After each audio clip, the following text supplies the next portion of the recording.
Yeah. Probably. Yeah, maybe we put you on YouTube. Like, Don't borrow. This is my video stand. Why can't you just hold it like a normal? That is the original. That's good. That's a pretty original idea. You can rotate it like this. Oh, you're gonna make it, yeah.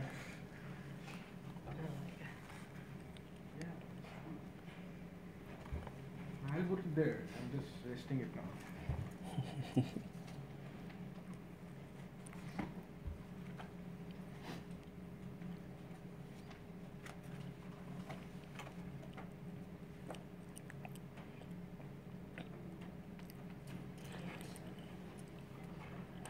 Yeah, you want to write. You want to put it in the one, plug it in the one below. Yeah, that one doesn't. I don't, for some reason, doesn't work for the clicker. Yeah, to the right, to the left.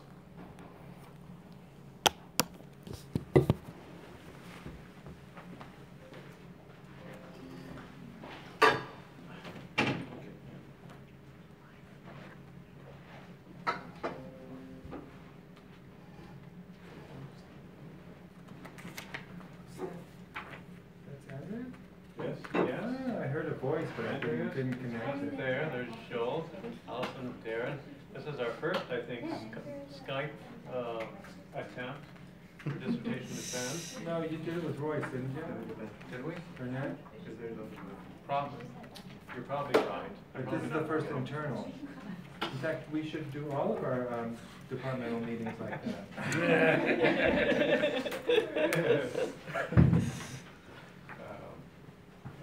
think that means it should be a full count, and it's 3:32, and people are gonna be heading out the door after this. So, would you like to go ahead and get started with your defense?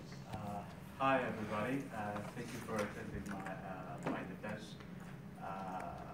It's really a special moment for me, and I hope that we get to benefit from this defense. I thank also my professors. So as you know, the topic of my dissertation is economic diversification, the case of Saudi Arabia, with reference to rich natural resource countries. The committee member is Dr. Scott Gilbert, Dr. Ozol Bishi, Dr. Darren Sherkat, Dr. Andrea Sorensen, and Dr. Allison Watts. Let me quickly ask, Dr. Sorensen, can you hear Raed okay? Yeah. Okay. Yeah. Okay. So the three chapters of the dissertation is the first chapter is we're going to talk about the determinants of economic diversification in Saudi Arabia and empirical investigation. The second chapter is trade liberalization as a tool of empowering different economic sectors in Saudi Arabia. And then finally, the last chapter, which is there's a U-shaped relationship between economic diversification and economic development in rich natural resource countries exist. So we start with the first chapter. So a brief introduction, as Saudi Arabia have been affected immensely by the decline of oil prices from 2015 and inward, and that made it an alert signal for the government to take measures of diversification very seriously, and not to avoid such kind of negative shocks in the economy. And the motivation to, also the motivation for such kind of chapter is that there wasn't any kind of model, econometric model, or that had been conducted through the Vision 2030 proposal that had been proposed by McKinsey and Company to the Saudi government. So I found it an opportunity to tailor the first of its kind diversification model tailored to the Saudi economy. So here is a quick graph that shows how income of Saudi Arabia is distributed among different sectors. We see that most of it is concentrated on the orange line, which is representing the oil sector. Now talking about the factors, we started with the literature review. We found first of all that one of the proposed factors is openness to trade. Galveston and Zoga, they found a positive relationship between openness to trade and diversification. However, Agneson and Oliveris and Ortego, they found a negative relationship between openness to trade and the level of diversification. So what I mean by level of diversification is the source of income. Is how is it evenly distributed among different sectors? So if it's if it's tending to be toward one sector, we say that the economy is more concentrated.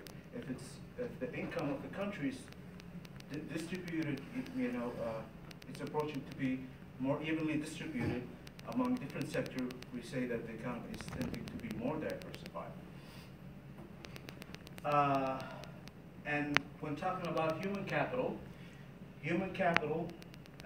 Glavinson 2001, he found a net positive relationship between education as a measure of human capital and level of diversification. Atkinson and Oliveris, they found the same conclusion.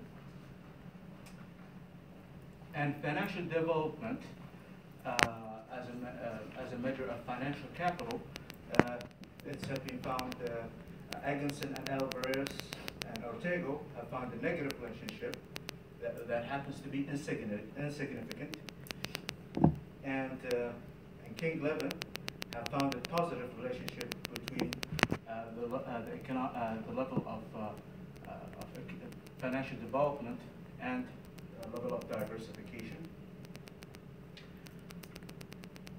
And for tariff rates,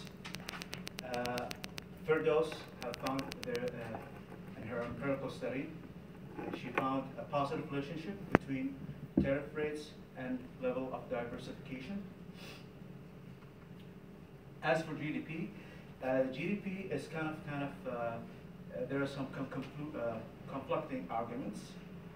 There are some studies that says there is a negative relationship between the level of GDP and level of diversification. These have been found in empirical studies conducted by Firdaus 2011 and Hishmati in 2014. However, there is another study conducted by Asamelgo Zelibati that found a positive relationship between the level of GDP and the level of diversification. So which one is right? Well, both of them are right. The justification is that there probably tend to be a U-shaped relationship, meaning there is a certain point of time when GDP will start to have a positive effect on diversification, meaning as GDP or the level of economic development increases, then diversification will increase until it reaches to a certain turning point when we increase GDP, then we will then the economy tend to be more concentrated, and that kind of U-shaped relationship have been investigated by Al-Kawaz 2008 and Embes and Wazorek in 2003. This is the methodology for us to estimate the relationship, the proposed factors that might affect the level of diversification. Here we have the diversification index in a logarithmic form, which is representing the growth of rate of diversification, the growth rate of GDP, the square of the growth rate of GDP, and education per GDP lag to the 12th year, and the openness toward trade, which is basically imports plus exports divided by GDP, and credit per GDP, which is a variable that measures the economic development, which is actually the number, the amount of loans provided by bank to the private sector divided by GDP, and a very important variable. I call this a variable, I named it the human capital disparity. It shows how what the difference between money spent on education institutes that are focused on STEM courses, meaning science, technology, and so forth. I call it science, and religion. So I want to see how if the difference between the two type of spending on education, if the difference increases, how would it affect the level of diversification?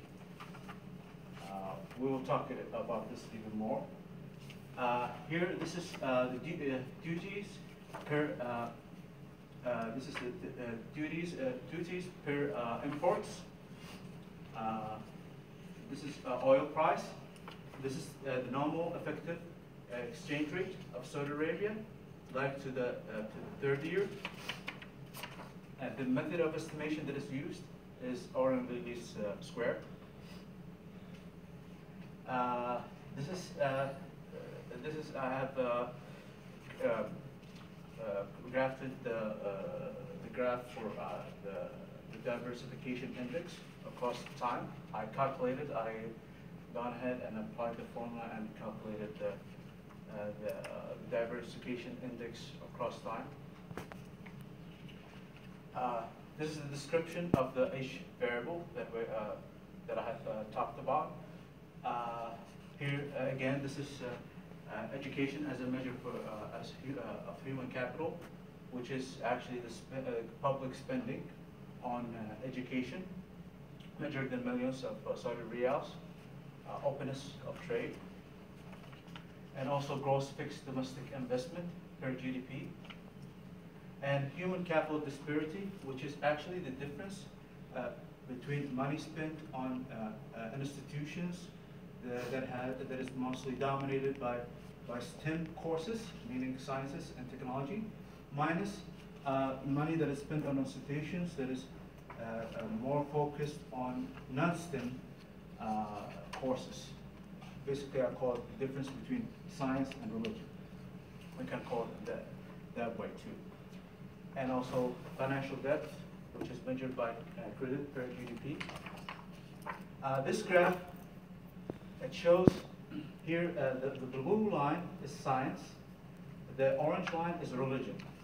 So the blue line is actually the amount of money spent by the government on an institution that is considered to be scientific.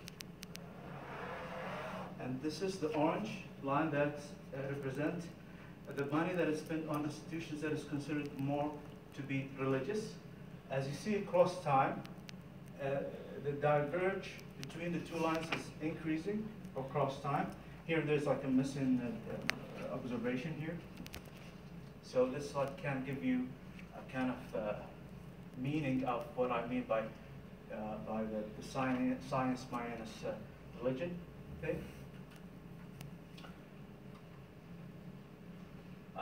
Duties per import. Again, this is the same variable, so we have presented in the model.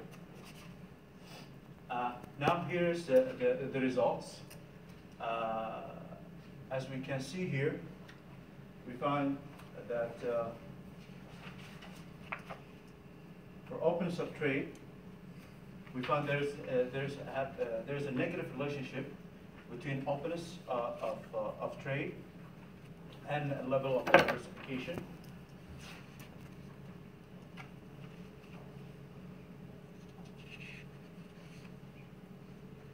So diversification index is actually, as it gets closer to 1, it means it's more concentrated. As it gets closer to 0, it is more diversified. So here it means here's a positive sign, means there is a positive relationship between openness to trade and the level of concentration.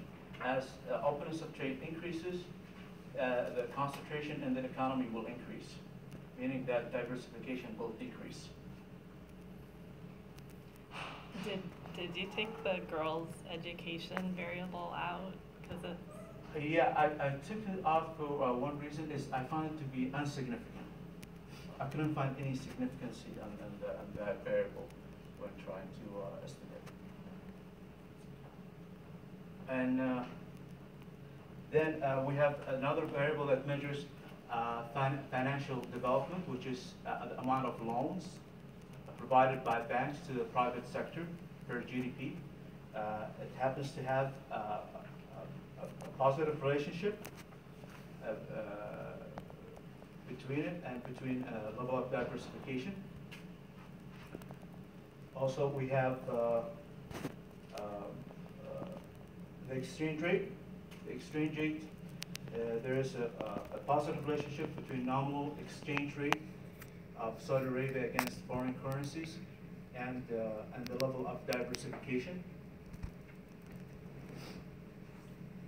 And the justification for that is basically it comes from our R&D spillover effect, meaning as the Saudi currency appreciate against other currencies, especially currencies of industrial countries, then the typical Saudi investor will purchase more machinery and equipment that is necessary to produce more outputs, which will lead to more diversification.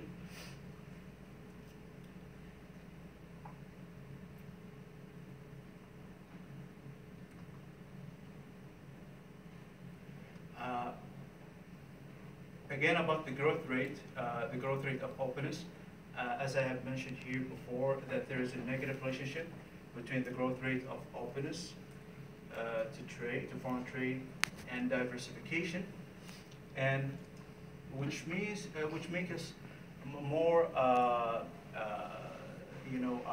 interested if we put duties per input as a proxy to measure tariff rates instead of putting openness of trade as a variable.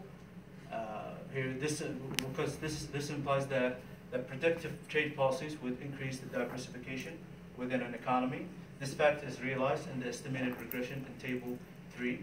So we found that there's a positive relationship between tariff rates or duties per inputs and diversification. We see here a negative sign, which means that as the duties per import increases, the concentration, the level of concentration will decline because it's justification for this. The government is conducting some kind of protective measures toward its local industries, which make its local industries thrive.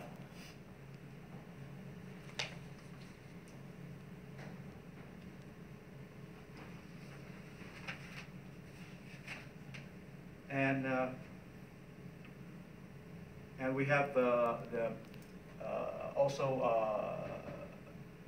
we have the gross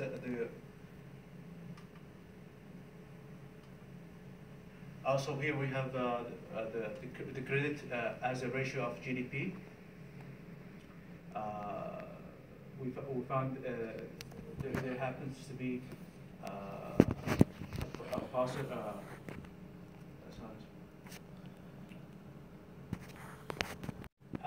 And we have another measure that measures human capital, which is government spending on account that this variable to be more significant than the variable that measures government spending on education. So if I go back, so the last one is government spending on education, and this on top of it is the STEM minus non-STEM. We find it here to be more significant than the other variable that measures government spending on education. And the other thing I found is that if I include duties per import instead of openness of trade, then the variable of education per GDP will no longer be significant, and the only one that will be significant is the difference or the gap spending between science institutions and non-science institutions, or STEM minus non-STEM. So that's what led me to say that human capital is not the one that matters the most. What matters the most is the type of human capital. Gross fixed investment growth rate has a significant positive effect on the growth rate of diversification index.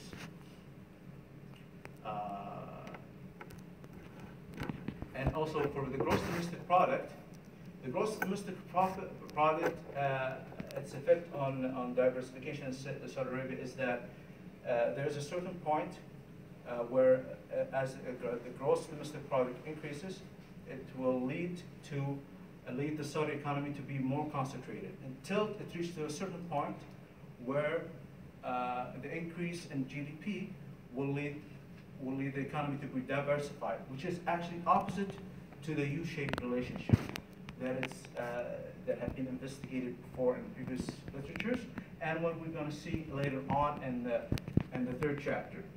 So it's like not a U-shaped, an opposite U-shaped, like with inverted U-shaped curve. And we can tell that by looking at the regression here. We find 1, 2, 3, 4. 1, 2, 3, 4.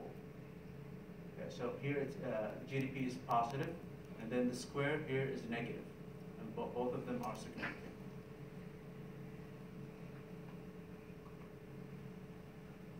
So the conclusion, by constructing the first tailored diversification model of Saudi Arabia economy, it has been found that the growth rates of gross fixed investment, bank loans to the private sector as a share of GDP, difference between the expenditure on universities dominated with STEM courses and the ones that are not, gross domestic product after exceeding a certain turning point, and the appreciation of the Saudi Riyal positively increased the Saudi Arabian economic diversification growth rate. Moreover, the study has found that the degree of trade openness, a significant measure of trade liberalization, and the growth rate of oil prices have a negative significant effect on the growth rate of the Saudi Arabia's level of economic diversification.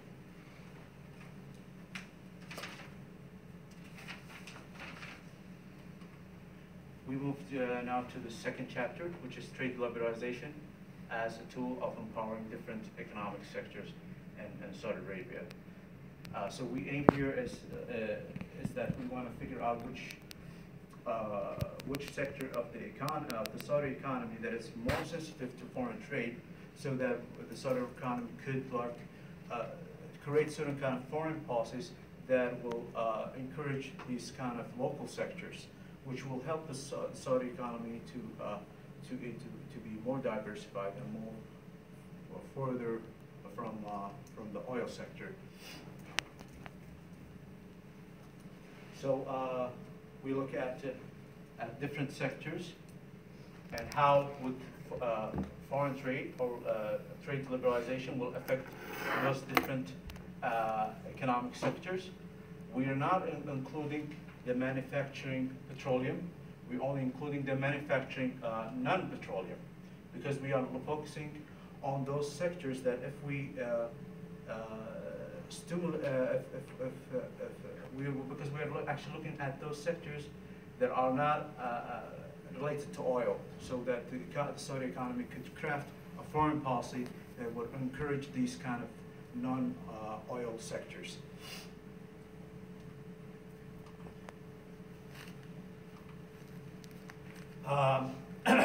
The reason why foreign trade affects domestic economy. So the reason why foreign trade would affect the domestic economy arrives from the foreign R&D spillover, meaning again that any research and development conducted in industrial countries will have an influence on other countries that import from them some kind of machinery and equipment. So a research, so if an industrial country, so if Saudi Arabia imports,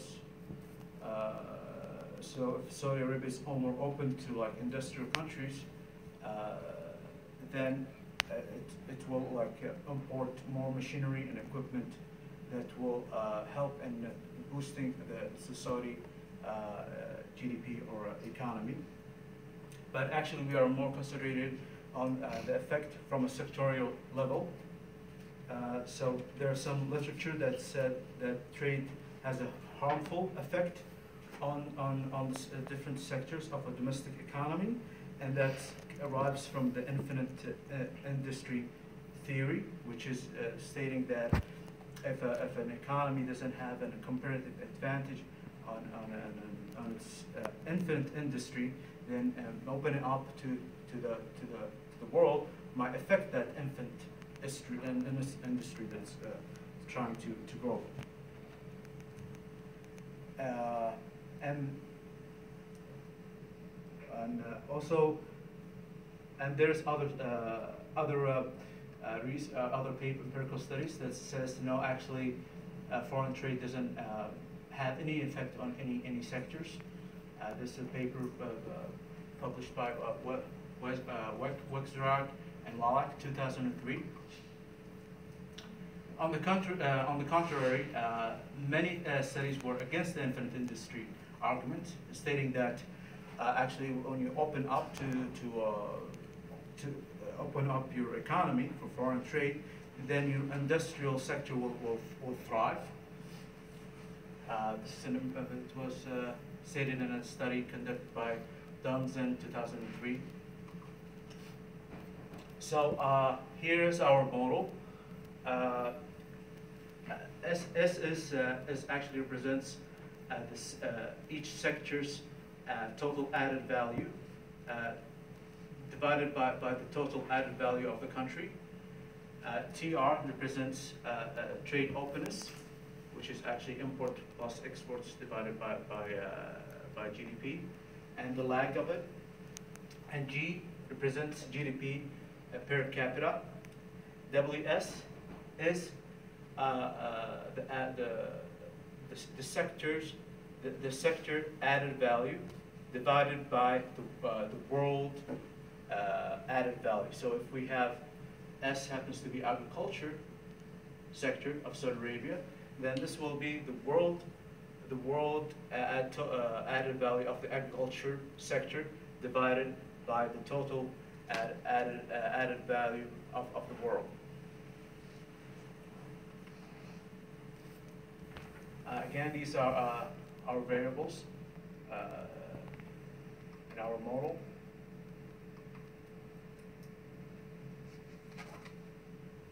So again, SSIT represents the dependent variable, is the gross value added at current prices of sector I in the Saudi economy in US dollars per total added value of Saudi Arabia and US dollars.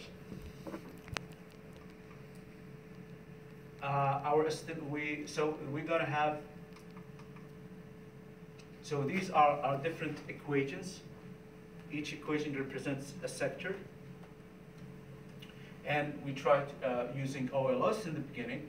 However, when we use OLS, we found that our models are suffering from autocorrelation. And therefore, I used the generalized least square using the AR approach. And also, I used a different estimation that can tackle autocorrelation, which is the Noe West estimation method. So here is again the reason, as I mentioned, the reason for estimating the equations by using Noe West method is to avoid the problems that arises from using AR1 method. One of the problems is that GLS estimates are usually different from the OLS ones. The second problem is that GLS might generate biased estimates in small samples.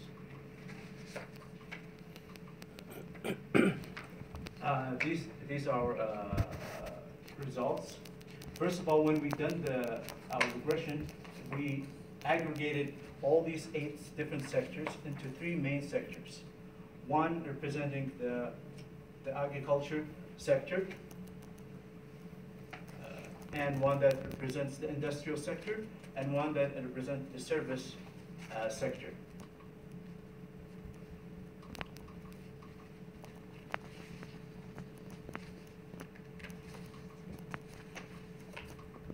So when we aggregated all different sectors in 3 main sectors, we didn't find any effect of trade liberalization on any one of those main 3 sectors. So we started to disaggregate those main sectors into 8 different sectors.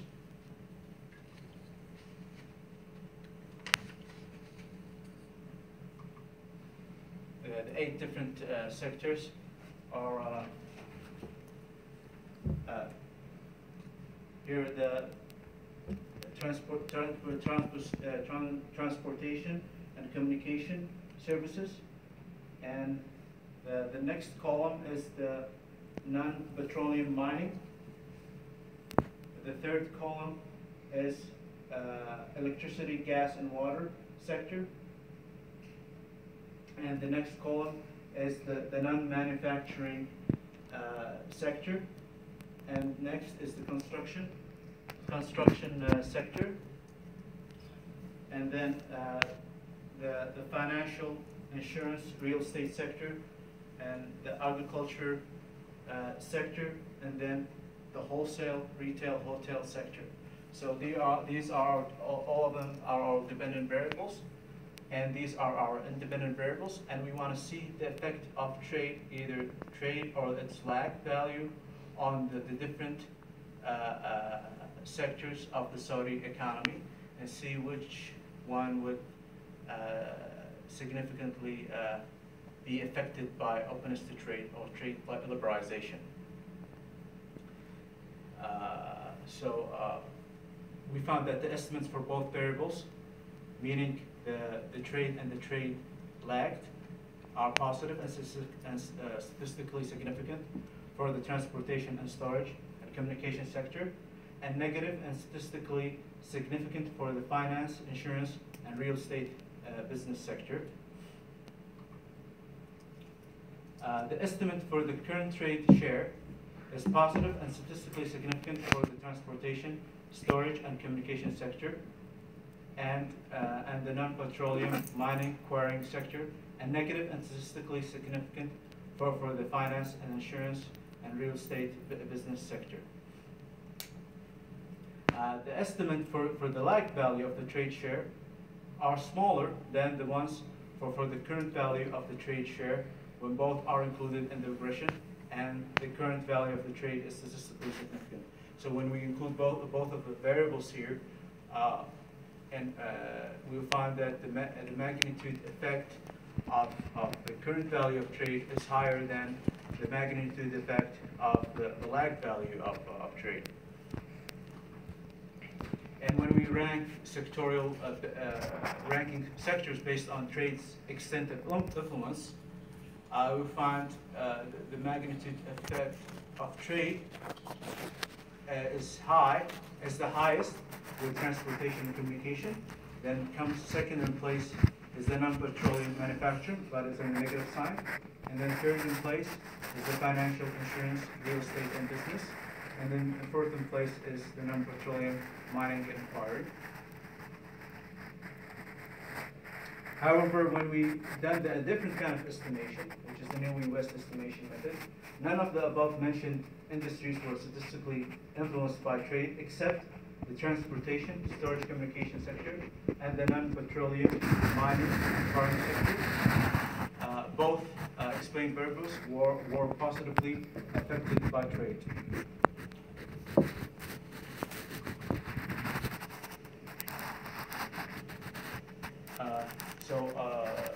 Again, when there was an increase in the openness of trade in Saudi Arabia economy, the economy experienced an increase in production share, transportation, and non-petroleum mining, quarrying. On the other hand, there was experienced an increase in the production share of non-petroleum manufacturing and the production share of the finance, insurance, real estate and business sector, which will encourage us to have either a specific restrictive or supportive trade policy might be required in order to trigger specific types of domestic economic sectors. Otherwise, A trade policy working on boosting an industry will lead to weakening another type of industry. So we saw that trade, it had a positive effect on certain industries, and it has negative effect on other industries. The third chapter, does the U-shaped relationship between economic diversification and economic development in rich natural resource countries exist?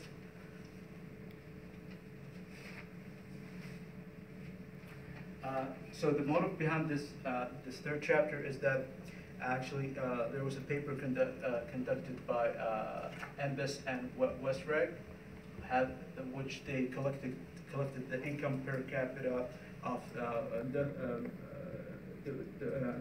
developed and developing countries, and they calculated the diversification index of those both types of countries, and they found an existence of a U-shaped relationship. So in this study, I want to do the same thing as they did by doing a non-pragmatic estimation to see whether that U-shaped relationship also applied to OPEC countries and other natural rich rich natural resource countries. In the literature, there are conflicting arguments. There's a study conducted by Firdaus and in 2011 and Hawass and Hashmati, where they say there is actually a negative relationship between income and diversification. Another study that says no, there's a positive relationship. But with Embis and Raed, they came in and they said no, there's actually both are right. There tend to be a U-shaped relationship between the income per capita and the level of diversification.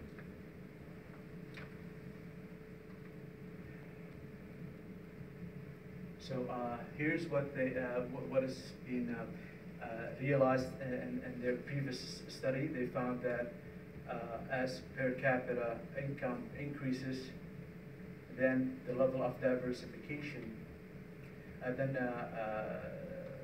diversification will increase, and then until it's reached to a certain point where the economy will move to another new stage of concentration.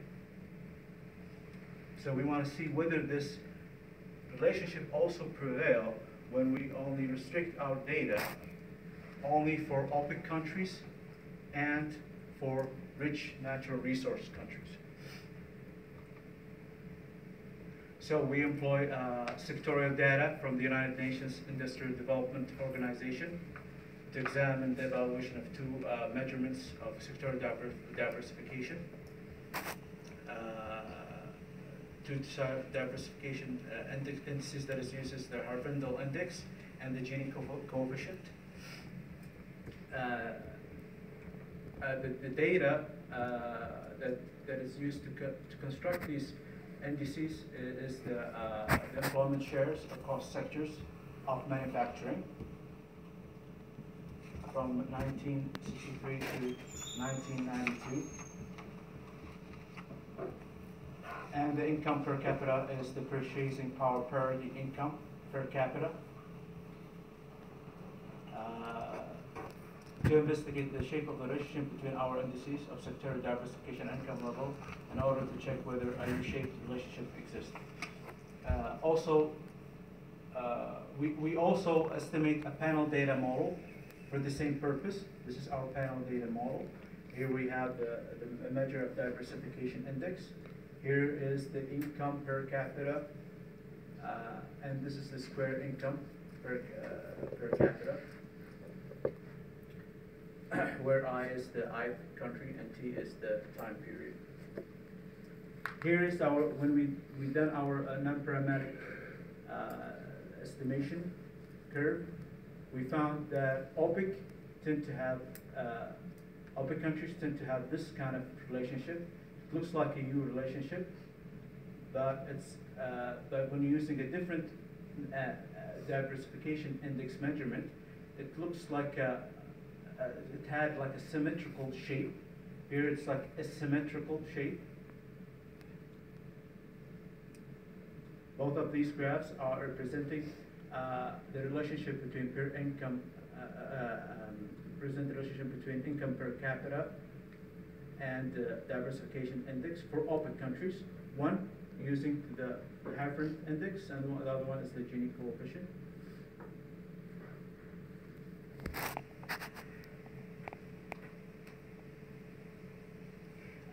We also we calculate the per capita income that achieves the minimum level of concentration.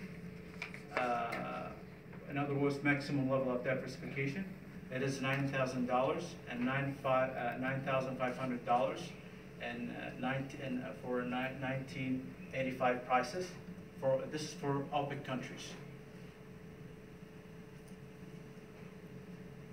The first one is for OPEC countries. The second one is for rich natural resources.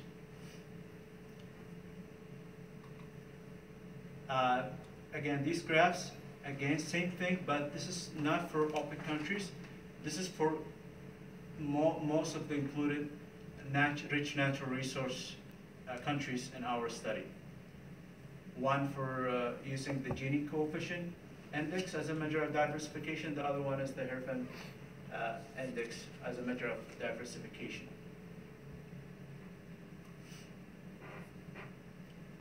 So here it's like a U shape here.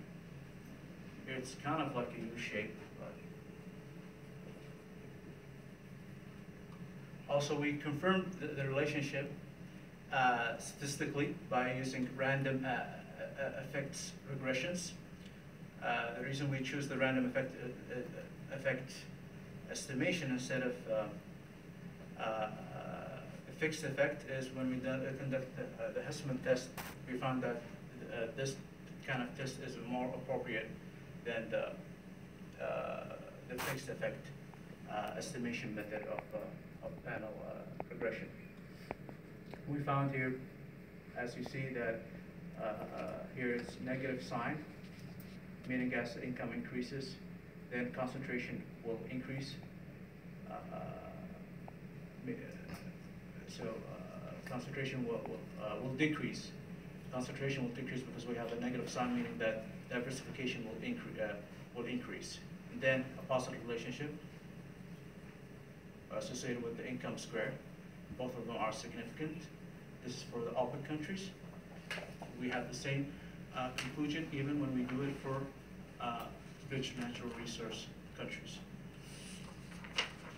So the existence of a U-shaped relationship between per capita income and the level of diversification among industrial and developing countries is also realized with OPEC and rich natural resource countries.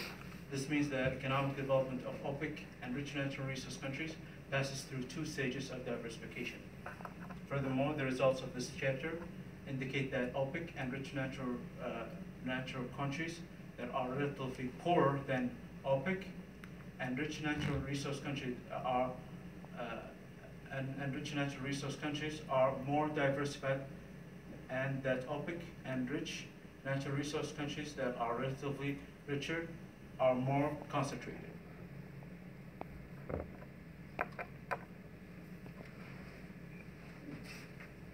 Well, thank you. Thank you very much. Let's see. Perhaps now we may go around and collect the always appreciated and valuable comments and questions. I'm glad you got the questions on the board there from our various audience members, including faculty. Andrew, do you perhaps have any questions for Raed? Sure. Back in June, when you were saying kind of the opposite of a U-shape. Oh. Didn't you say that in chapter 1 you're so kind of the relationship sorry, can you hear me? Yeah, I can, yeah. Okay, Yeah. so in chapter 1 you were saying you kind of found the opposite effect of a U-shaped curve. So can you explain a little bit the difference between chapter 1 and chapter 3 that would maybe lead to that? Yeah, as I mentioned here in chapter 1, the U-shaped relationship, it's an inverted U-shape. It's like the opposite U-shaped relationship when it comes to the Saudi economy. But when it doing it for For OPEC countries or for rich natural resource countries, no. The U-shaped relationship that had been realized by previous studies exists. So that's what I have realized that's kind of different for Saudi Arabia. Saudi Arabia, although it's an OPEC country, but it doesn't pertain or have a U-shaped relationship. It has an opposite U-shaped relationship, meaning that as the GDP of Saudi Arabia increases, then the economy tends to be more concentrated until it reaches to a certain point where afterwards it will become more diversified. However, in the third chapter, you see it's the opposite way. As Right. yeah. Okay. Well, that kind of answers the rest of my questions then. Great. Well, in that case, apologies again, I'm probably terrible at this, but I'm actually virtually moving now to around the rest of the room to see if I can, I'm not sure if we have all the way down at the end of the for example, Bill there, you may be able to see him at the other side of the room. And I'll just sort of pan in and out. I get to be a movie theater producer here, this was great. Joel, do you have some? Okay, so chapter 1 and chapter 3. The science minus religion variable is interesting. Do you have any idea how this compares to other countries? How is it in other countries? Yeah, I mean, is Saudi Arabia normal, abnormal? How does it compare to the United States or Turkey or something? But it doesn't tell me. So it's really, I don't know this, what to make of that. And in terms of interpretation, I don't know how to interpret it either. It just might be spending on religion is low because it's cheap. You might actually get got big effect for your money in religion, and no effect at all in science because it's expensive and people, I don't know. So what this variable means, I have no idea. It's really interesting, and so one would be, how does it vary about? Give me a reference on different countries. Give me other OPEC countries, or give me rich countries, or whatever. I have no idea. This is like out in space for me, all by itself. I don't know what, how to interpret it. First, well, the reason for the uniqueness of this kind of construction, of this kind of variable. So great variable, yes, but what does it mean? It means that it doesn't really matter at the spending of how much you spend on education. What really matters is the difference between what you are spending on scientific institutions and non-scientific institutions.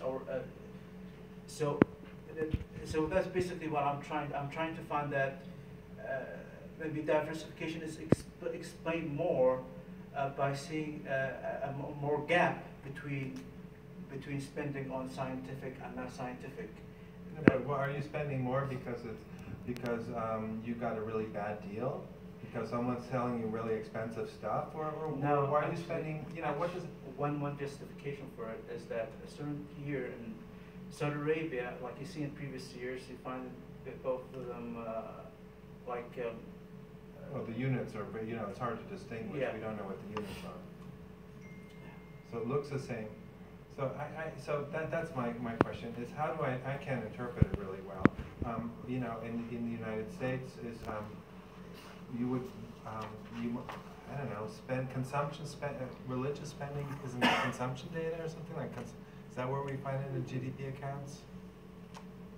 Yeah, it's in the nonprofit sector. So it's in, so we would want to check, get that spending on religion, which I'm sure is not bad here, versus college spending, or STEM even if we can break it out. And is it a high number here or is it a low number? This is formal within the educational sector. Right? This is actually how the data is collected. That I looked at the universities that are dominated by that are considered that has less courses in STEM, in STEM. I put them in a list, and universities that is more dominant in STEM courses. And I looked it up on the money, the money spending on two different type of education, and it's data that is data of spending distributed among different universities. So I had to categorize the universities based on their objectives, their curriculum objectives. So. So for instance, the spending, does it correlate with the number of students you're reaching? So with that ratio, if you did, rather than having spending here in these axes, what if you had a number of students? Maybe the religious institutions don't get a lot of money, but they have a lot of students. Well, universities that are not concentrated in STEM, in Saudi Arabia, they are given the same same attention, okay? But as you realize that the spending, in certain years they were both equal. Sometimes in some years that religious or institutions that is more dominated by STEM courses had more attention by the government through more spending throughout these kind of institutions. And then it's in a certain point of time it diverged. So I want to see whether that divergence had an effect on the level of diversification. I know that, but I just don't know how to interpret it. And as the divergence increases, will it help in diversifying the economy even more or not? Because I'm trying to translate, what if I were to use state data, which I have, and I have this sort of data. How would I do this? I mean, I don't think, okay, nonprofit, I didn't think of that. I was going to look into consumption spending on services, religious services, if it exists. How would I construct something like that? But then how would I interpret it? I don't know. I think it's a really cool variable, but be careful about what it means, or give me more. That's all. Yeah. So yeah, where does Saudi Arabia compare to other? Because here it looks like according to this here, you're spending a lot on science. And a lot of science, yeah. Yeah. But wasn't the same case in previous years? It seemed that they're like so you're becoming, according to this, a very secular society. Yes, secular and technology. Concentrated universities and non-STEM concentrated universities. So the question here, this is McCloskey, she likes to bring this up all the time. Statistically, is interesting, and the statisticians really love statistical significance, but we care about economic significance. So you've got to translate this again into language. If the disparity increases by X%, what does that mean for the other thing? I mean, is it actually a big effect? Before you go telling your prince that this is you need to do to make this bigger, you need to tell them what the outcome is too. Is it a big? So if I increase disparity by 5%, and change the monies that are going, what is the bang that I get for the buck? How much additional money? GDP am I going to get? Diversification units. Yeah. That's and what does that really mean too? So yeah. I need to just translate a little bit more. That's what I'm thinking about, really. Make it more practical. Yeah, because if you're going to tell the princess, you're going to have to translate it. Yeah, make it more practical. Unless he knows what a Herfindahl index is. No, he will not know it. Even if I tell him diversification index, what do you mean by that? Yeah, because that's what we always do in these institutions. I just need to tell him. Translate for princes. Yeah, there's like different, when you approach your audience, you have to know your audience before approaching them. You have to customize. You don't know. Yeah, exactly. That's true. So chapter 3. In chapter 1, your diversification measure is value added of industry. In chapter 3, it's employment share. So that actually might get back to Andrea. These are actually completely different looks at diversification. Plus, chapter 1 is a time series thing, and chapter 3 is cross-sectional. Again, they're not comparable, really. So why in chapter 3 did you go to employment share? Couldn't you go to value added there? Well, why couldn't you do employment share in chapter 1? Availability of data. I found it that it was because it was a panel data for Chapter 3. That means I had to look at a lot of countries, Yeah. not only Saudi Arabia, and for the East, it was more available for me at that time than an employment share measurement instead of an added value measurement. For the Saudi panel in Arabia? 3. Huh? So, but you could have actually done employment share also in Chapter 1, is what I'm saying. Could you have done that in Chapter 1, the same, everything is the same except you use employment share for diversification? Yeah, but the thing is, for employment share of Saudi Arabia, I didn't have a very huge amount of data. The time of observation was like from 1963 to 1995. Okay, no, I get that, So- yeah, so and I it have- would have been just helpful if you, at least a footnote, just say, I did it, and it, just so it would provide a bridge. But you don't have to, I don't think that's. No, that's it. Ah, is the case of this hill burn over here, okay. Well, I guess, since Joel talked about what I was supposed to talk about, I'll talk about what he was supposed to talk about or something, I don't know. I was kind of interested in your finding about trade openness and its differential effects on different sectors of the economy, and especially kind of what would be your public policy recommendations, or really your desired sets of data that you would need to disaggregate this, because you've got a very broad measure of trade openness, but then you have sectoral measures of what are the effects of it. So given that it has, this trade openness has different effects on different sectors, what would you need to know to make reasonable policy recommendations about what should we cut off, should we open up? Yeah.